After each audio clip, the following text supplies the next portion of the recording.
আরে বাবা, কি বিশ্রী রান্না হয়েছে! তরকারিতে কি কোনো জিরে বাটা, আদা বাটা কিছুই দেয়নি নাকি? কই গো রাধুনী ঠাকুর, কোথায় গেলে? এদিকে এসো। বলুন রানীমা। বলছি, তুমি তো রাজবাড়িতে দীর্ঘদিন ধরেই রান্না করছো, কিন্তু ইদানি তোমার রান্না এত বেস্বাদ লাগছে কেন? সে তো আমি বলতে পারবো না, আমি তো আগের মতনই রান্না করি। ছোট মুখে বড় কথা বলছি, আমি কিছু বলতে চাই রানীমা। এই, তুই আবার পাকামো করতে এসছিস কেন রে? তোকে কি রানীমা ডেকেছেন নাকি? আহ, কি বলতে চাইছে শুনেই দেখি না, বলো। রানীমা, এখন আর রাঁধুনি ঠাকুর আগের মতো যত্ন নিয়ে রান্না করেন না।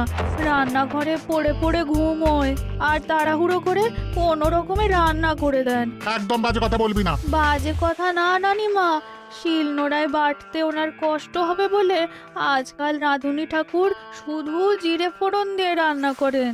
এত বেতন দিয়ে তোমাকে রাখা হয় কি এই ফাঁকিবাজির জন্যে? কি মানে, ভুল হয়ে গেছে। এর যদি এই ভুল করার ইচ্ছে হয় তাহলে তল্পি তল্পা গুটিয়ে বাড়ি গিয়ে ভুল করো, মনে থাকবে? মনে থাকবে মহারাজ। কি হচ্ছে বলো তো রানী? সকালে বাগানে পায়চারি করছিলাম, দেখি মালি একটা গাছেও জল দেয়নি। এই গরমে জল না পেলে যে গাছপালাগুলো মরে যাবে। সবাইকে এবার মনে হচ্ছে বলে বলে কাজ করাতে হবে।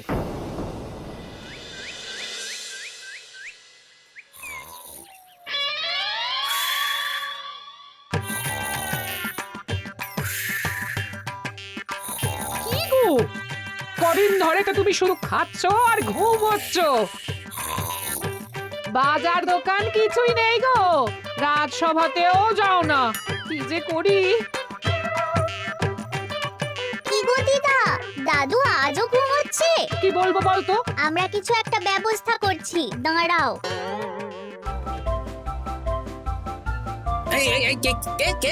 ওঠো দাদু, আর কত ঘুমে? উড়েমির একটা সীমা থাকে।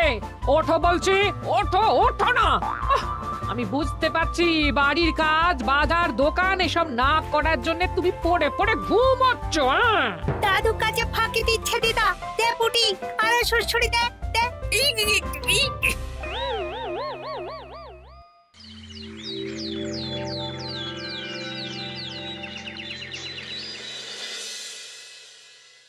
মহারাজের শরীর খারাপ না মন খারাপ? মহারাজ এরকম চুপ করে ঘুম মেরে থাকলে তো রাজপাট সব উঠে যাবে। কিছুই বুঝতে পারছি না। মহারাজ আছেন চুপটি করে, নেই যে মুখে শব্দ। ফাঁকি দিলে এবার তাকে করব আমি জব্দ। অনেক শুয়েছি, আর নয়। মহারাজ, কে ফাঁকি দিচ্ছে? আমি তো ফাঁকি দিই না। পণ্ডিত, তুমি দিচ্ছ নাকি ফাঁকি? না না, বৈদ্য। আমি ফাঁকি দিলে সবাই ওই রোগে ভুগে মরে যাবে। আমি তো রোজ সময়ই রাজসভায় আসি, তাহলে আমি বলছি আসল কারণ। রাজবাড়ির রাঁধুনি ফাঁকি দিচ্ছে, আর 3 দিন ধরে রাজসভায় গোপাল বেপাত্তা। হ্যাঁ, এই গোপাল বেটাই আসল ফাঁকিবাজ। ওকে বরখাস্ত করে দিন। গোপালকে যদি বরখাস্ত করা হয় তাহলে বিপদে আপদে মহারাজের পাশে দাঁড়াবে কে? অসময় মহারাজ বুদ্ধি পাবেন কার কাছে? এই সুযোগ, এই সময় গোপালকে মহারাজের চক্ষুশূল করতে হবে, তাহলে আমি একেবারে জেঁকে বসতে পারবো। মহারাজ, গোপাল ঠিক কতটা ফাঁকিবাজ হয়ে উঠেছে তার কোনো ইয়ত্তা নেই। হ্যাঁ বলুন তো। বেটা গোপাল কোনোদিন সঠিক সময়ে রাজসভায় আসে না। কোনো দিন তো আসেই না, যেমন আজকেও আসেনি।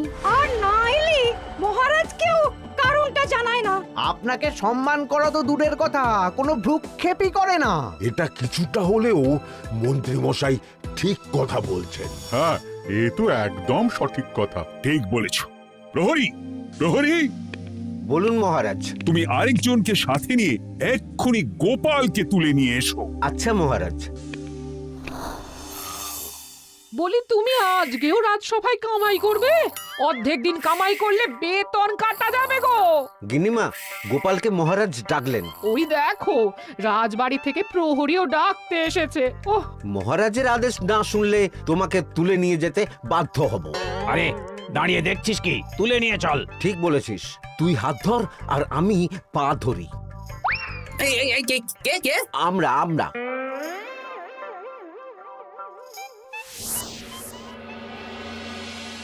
এসব কি গোপাল? তুমি বাড়িতে আছো, ঘুমোচ্ছ, অথচ রাজসভায় আসছো না। কি ব্যাপার? আগে মহারাজ, মস্তিষ্ককে বিশ্রাম দিয়ে বুদ্ধি বাড়াচ্ছিলাম। অনেক ব্যবহার হয়েছে তো, তাই একটু বিশ্রাম দরকার আর কি। আমার পুরো রাজসভাটাই ফাঁকিবাজ। আমি সবাইকেই বিদায় করব, আর গোপালকেও। এই সেরেছে, আমি ফাঁকিবাজ নই মহারাজ। আমি খোঁজ নিয়ে দেখেছি সবাই কম বেশি গায়ে হাওয়া লাগিয়ে ঘুরছে। মহারাজ, আমি তো নদীর পাড়ে বসে শীতল হাওয়া গায়ে লাগাই, তবেই তো ঢেউয়ের মতো আমার ছন্দ আসে। কেউ ফাঁকিবাজ না মহারাজ, আসল ফাঁকিবাজ গোপাল। মহারাজ, আমি যদি দরকারে আপনাকে বুদ্ধি দিয়ে, ফাঁকা সময়ে বিশ্রাম দিয়ে ফাঁকিবাজ হই, তাহলে মন্ত্রী মহা ফাঁকিবাজ। কারণ মন্ত্রীর কাজ রাজাকে বুদ্ধি দেওয়া, তা তিনি করেন না বলেই আমাকে দরকার পড়ে। আমি তো ভাঁড়, আমি শুধু হাসাবো, এটাই আমার কাজ। তাতে কি, সেনাপতিও তো সেনাপ্রধান, ও কি যুদ্ধ করে? রাজ্যে শান্তি শৃঙ্খলা বজায় আছে, তাহলে যুদ্ধ করে হবেটা কি? হ্যাঁ, অকারণে পায়ে পা দিয়ে যুদ্ধ বাঁধাবো নাকি? হ্যাঁ, যত সব। যখন তখন বিপদ আসতে পারে, তাই যুদ্ধের জন্য সব সময় সামরিক শক্তিকে প্রস্তুত থাকা দরকার। হ্যাঁ, এটা গোপাল ঠিক বলেছে। সেনাপতিকে তো কোনোদিন সেসব নিয়ে মহড়াও করতে দেখি না। তাহলে দাঁড়ালো 3 জন ফাঁকিবাজ। মূল অভিযুক্ত গোপাল দিন রাত কামাই করে, মন্ত্রী মহারাজকে বুদ্ধি দেয় না, আর সেনাপতি যুদ্ধের প্রস্তুতি নেয় না। এই 3 জনকে আমি বিদায় করব। এই সেরেছে, এ তো দেখছি বিনা মেঘে বজ্রপাত। না, তবে তোমরা যে ফাঁকিবাজ নও সেটা প্রমাণ করার জন্য 12 ঘন্টা সময় দেব। আমাদের কি করতে হবে? তোমাদের 3 জনকে 3টে খালি বস্তা দেব।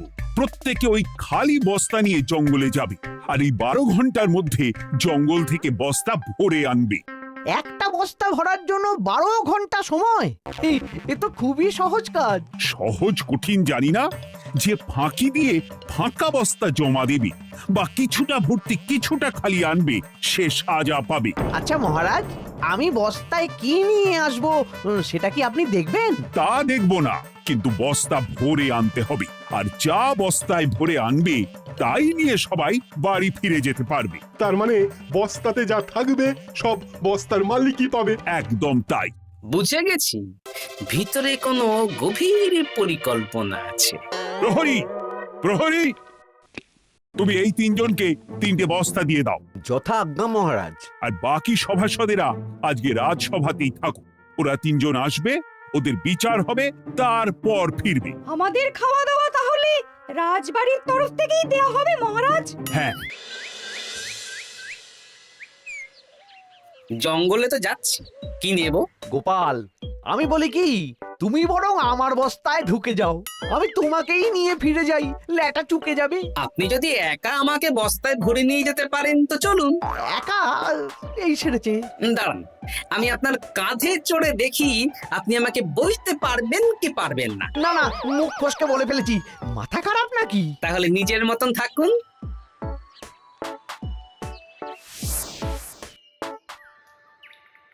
এমন কি বা আছে এই জঙ্গলে?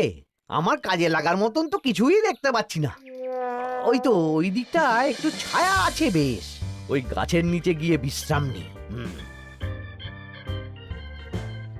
সেনাপতি, অত চিন্তা ভাবনা করার কিছুই নেই। মহারাজ তো আর দেখবেন না আমরা বস্তায় কি ভরে নিয়ে যাব।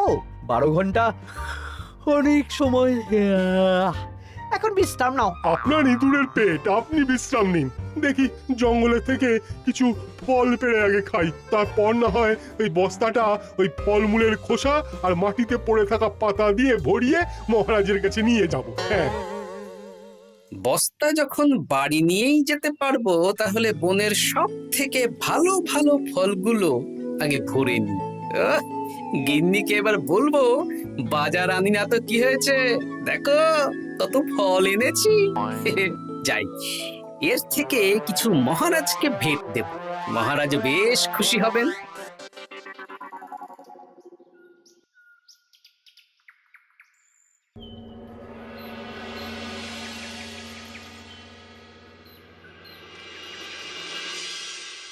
উফ, এই এত বড় জ্বালার মতো পেটখানা নিয়ে এই পেল্লাই গাছে উঠবো কি করে?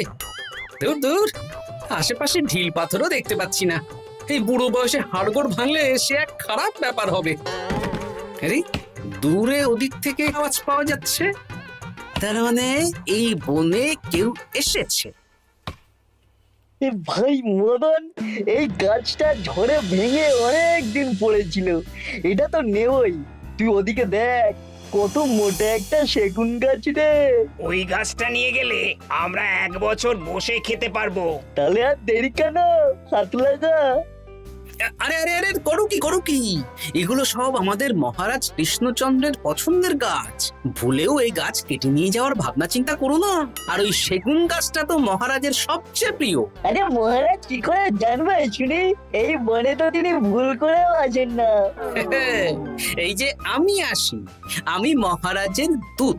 তোমরা যদি ভুল করে ওই সেগুন গাছে হাত দাও তাহলে কিন্তু তোমাদের গর্দান যাবে।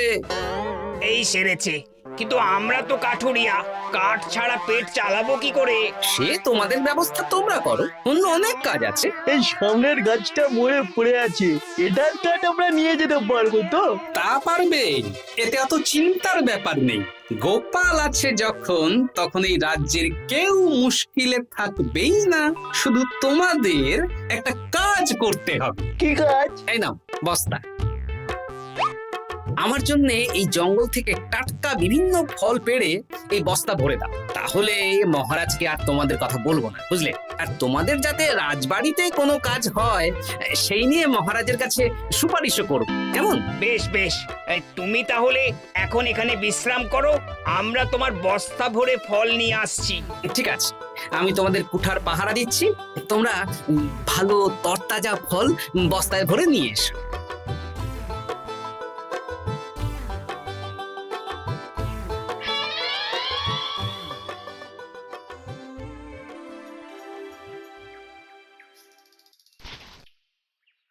ব্যাস ব্যাস ব্যাস, আমার বস্তায় পাতা ভরা হয়ে গেল, এবার যেতে হবে। আমারও বস্তা ভরা হয়ে গেছে মন্ত্রী মশাই। হ্যাঁ, কটা ফল খেলাম আর কটা ভরে নিলাম, আর বাকি জঙ্গলের পাতা ভরে ফেলেছি। হ্যাঁ, আবার কি কি ভরেছি আর কি ভরিনি সেসব তো মহারাজ আর দেখতে যাবেন না। তাহলে আর দেরি কেন, চলুন হাঁটি হাঁটি পা পা করে এগিয়ে যাই। গোপালকে তো দেখতে পাচ্ছি না। ও বেটা যা কুঁড়ে, হয়তো এখানে এসেও ঘুমিয়ে পড়েছে। আবার কালকে সকালবেলা উঠবে।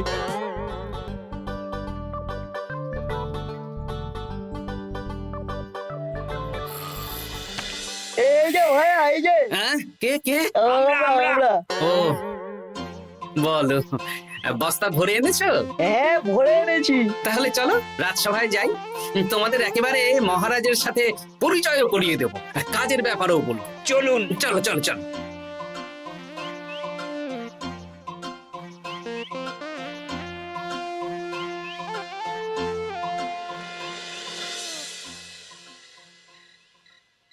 দেখা যাক মন্ত্রী সেনাপতি গোপাল কখন বস্তা ভরে আনে। এই তো চলে এসেছি, বিশ্রাম নিলাম, বস্তাও ভরে ফেললাম।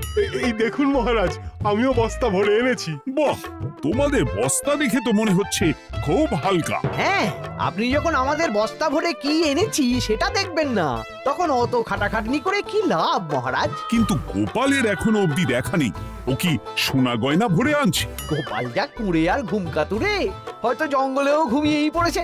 মহারাজ, আপনি একটা কাজ করুন, আমাকে আর মন্ত্রী মশাইকে যুগ্মভাবে বিজয়ী ঘোষণা করে দিন, ব্যাস। এত তাড়া কিসের? বাবা বাবা বাবা বাবা, তোমরা তিনজনেই বস্তা ভরে এনেছো, আমি খুব খুশি। আমার কথা শুনে কাজ করেছো, তোমরা তিনজনেই বিজয়ী। এবার বাড়ি যাও, যাও। গোপাল কি করে বিজয়ী হয় মহারাজ? এই বস্তা ভরে নিয়ে আসাতেও তো ওর ফাঁকিবাজি ধরা পড়ছে। কিসের ফাঁকিবাজি? এই যে দুটো লোক তোমার হয়ে বস্তা বয়ে আনলো, সে তো মহারাজ সহ আমরা সবাই দেখতেই পেলাম। তা তো ঠিক, গোপাল নিজে হাতে বস্তা ভরে আনেনি। মহারাজ বস্তা ভরে আনতে বলেছেন, আমি এনেছি, এখানেই কথা শেষ। আমি কাকে দিয়ে বস্তা ভরালাম, কে আমাকে সাহায্য করলো, সেসব তো কোনো শর্ত আরোপ করা ছিল না। কিন্তু পরীক্ষাটা তো কে ফাঁকিবাজ সেটা প্রমাণ করার পরীক্ষা। এখানে তো তুমি ফাঁকি দিলে গোপাল। এটাও ঠিক কথা, তাহলে গোপালের শাস্তি পাওয়া উচিত। মহারাজ, আপনার শর্ত ছিল সেই ফাঁকিবাজ বলে প্রমাণিত হবে যে বস্তা খালি আনবে। এইখানে আপনি একটা ছোট্ট ভুল করেছেন মহারাজ, বস্তায় কি আছে সেটা দেখবেন না আগেই বলে দিয়েছেন। তা তো বলেছি। আপনি নিশ্চয় জানেন পাঠশালায় কিছু ছাত্রছাত্রী থাকে যারা পড়ার বইয়ে মুখ গুজে বসে থাকলেও পড়ায় তাদের মন থাকে না, মাথাতেও পড়া ঢোকে না, তাই সেই পড়া তাদের কোনো কাজে লাগে না। কি পণ্ডিত মশাই, এদেরকেই তো বলে ফাঁকিবাজ। বিলক্ষণ, এরাই ফাঁকিবাজ। ধন্যবাদ।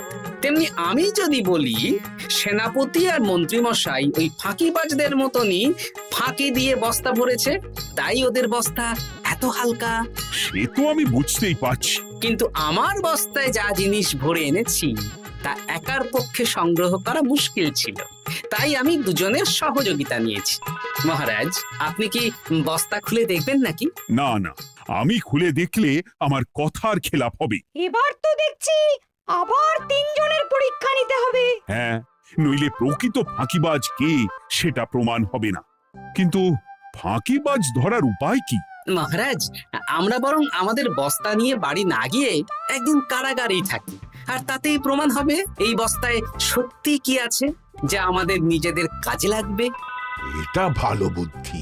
মহারাজ তখনই কারাগার থেকে আমাদের মুক্ত করবেন যখন আমরা আর থাকতে না পেরে ডাক দেব, আর যে আগে বেরোতে চাইবে সে সব থেকে বড় ফাঁকিবাজ, মানে যে আগু পিছু না ভেবে কাজ করে। বেশ, তাহলে তাই হোক। মহারাজ, কারাগারে শুধু জল ছাড়া আর কিচ্ছু দেওয়া হবে না, কারণ বস্তায় তো আর জল থাকতে পারে না। না না, তা কি করে হয়? শুধু জল? হ্যাঁ, আমি তো লোককে দিয়ে বস্তা ভরিয়েছি। আপনারা নিজে কি এমন কাজের জিনিস ভরেছেন সেটাই প্রমাণ হবে। বেশ, তাহলে তোমরা কারাগারে যাও। প্রহরী, ব্যবস্থা করো।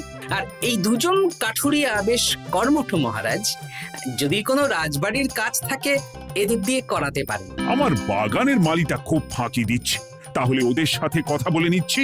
যাও যাও, তোমরা কারাগারে যাও।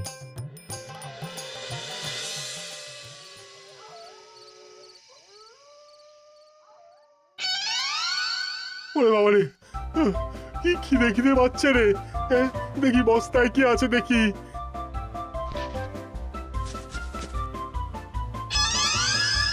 দু একটা পচা ফল, দেখি দেখি একটু ভালো আছে। এটা একটু ভালো আছে, হ্যাঁ এটাই খাই, হ্যাঁ এটাই খাই।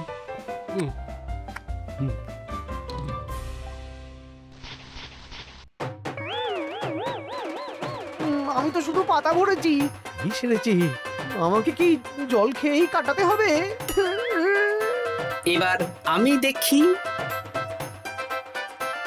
আহ, টাটকা ফল আর জল।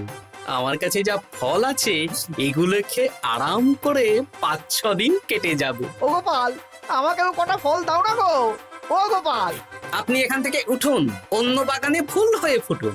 ফল খাবেন? এখন কর্মফল ভোগ করুন। ওরে বাবা, জল খেয়ে আর কতক্ষণ কাটাবো?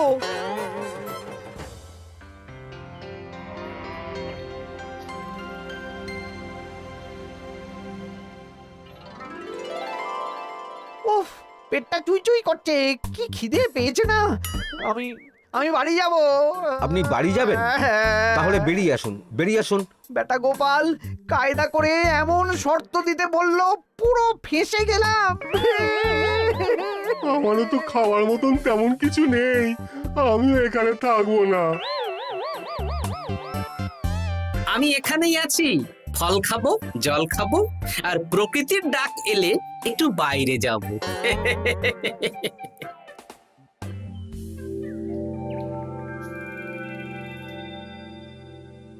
কি তোমরা কারাগারে এক রাতের বেশি তো থাকতেই পারলে না? কি আর করব বলুন মহারাজ, আমরা তো আর গোপালের মতন বস্তা ভরে টাটকা ফল নিয়ে আসিনি। বেটা গোপাল আমাদের দেখিয়ে দেখিয়ে ফল খাচ্ছিল, ওতে আমাদের খিদে আরো বেড়ে যাচ্ছিল। তাহলে এরা দুজনে তো হার মেনে নিল। গোপাল কি করছে? গোপাল খাচ্ছে আর ঘুমোচ্ছে। ওকেও নিয়ে এসো। আচ্ছা মহারাজ। একই মহারাজ, আমার তো এখনো বাইরে আসার ইচ্ছে হয়নি। কি আর করা যাবে, ওরা হার মেনে নিয়েছে, তার মানে তুমি জয়ী হয়ে গেলে গোপাল। আমার বস্তায় ভরে অনেক ফল এনেছিলাম, এখনো অনেক আছে। আপনি তাহলে বাকি ফলগুলো নিয়ে নিন। তাহলে তো এটাই প্রমাণ হলো গোপাল কাজের সময় ফাঁকিবাজি দেয় না, শুধু বুদ্ধি বাড়ানোর জন্য একটু বেশি ঘুমোয়। এই নাও গোপাল, তোমার উপহার। মহারাজ, আমি সময়ের কাজ সময়ে করি আর বাকি সময় একটু ঘুমাই। আমার এখন ঘুম দরকার মহারাজ, কাল থেকে অনেক ধকল গেল যে। বেশ, তোমাকে ঘুমানোর জন্য 1 সপ্তাহ ছুটি দেওয়া হলো। ধন্যবাদ মহারাজ। কি সেনাপতি আর মন্ত্রীমশাই, এবার বুঝলেন তো ফাঁকি দিলেই ফাঁকে পড়তে হয়, তাই কাজ করলে ভেবে চিন্তে করুন। চলি, খুব ঘুম পাচ্ছে।